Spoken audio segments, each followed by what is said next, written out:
chances of the Blazers making a trade by the deadline I would say, are very slim. For the basic fact that they don't need to make a trade right now. There's no rush, and really we're still kind of feeling out what the direction that this team is going to end up in. We still don't know exactly how they want to settle out the point guard position. We still don't know exactly what Rudy Fernandez's impact is going to be. A lot of people have forgotten about him. He was their second first-round draft pick last year. Won't be coming over till next year because of contract issues in Spain. But when he gets here, he could very well set off a domino effect in the roster.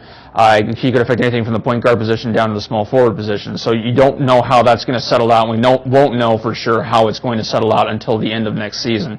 So right now, the only thing they could do is really hurt themselves. And some of these trade rumors that are coming up, I have a hard time believing that they were really things that the Blazers are actively pursuing.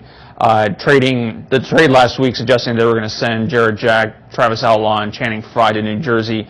And the deal with Dallas that would bring Devin Harris here makes absolutely no sense. You're going to gut your entire second unit to bring in a piece that doesn't address the biggest problem on the team, which is a lack of inside scoring and rebounding.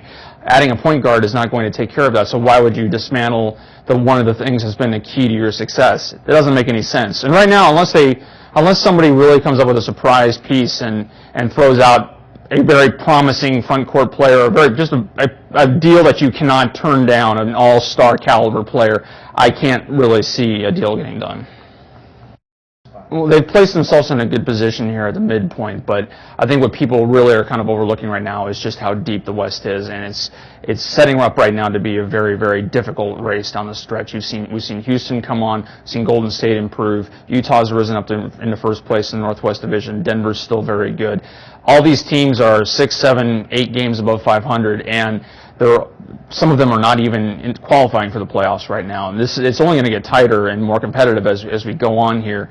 And what people really aren't talking about right now will become an issue as we get into March. I think March is going to be a very key step because once you get into April, suddenly they've got to play San Antonio, they've got to play Dallas, and there's a very good chance that they might have to end the season going to Phoenix and having to win in Phoenix to qualify for the playoffs. As tight as things are looking right now, that's a very tall order. So they've put themselves in good position, but they're going to have to keep pressing because it's only going to get tougher.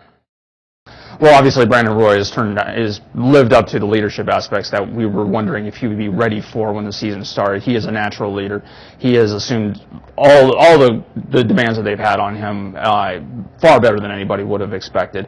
LaMarcus Aldridge has filled Zach Randolph's shoes very competently. I think I don't know if it's about what we expected, but maybe a little bit more. But to say that he's been satisfactory is definitely a strong point.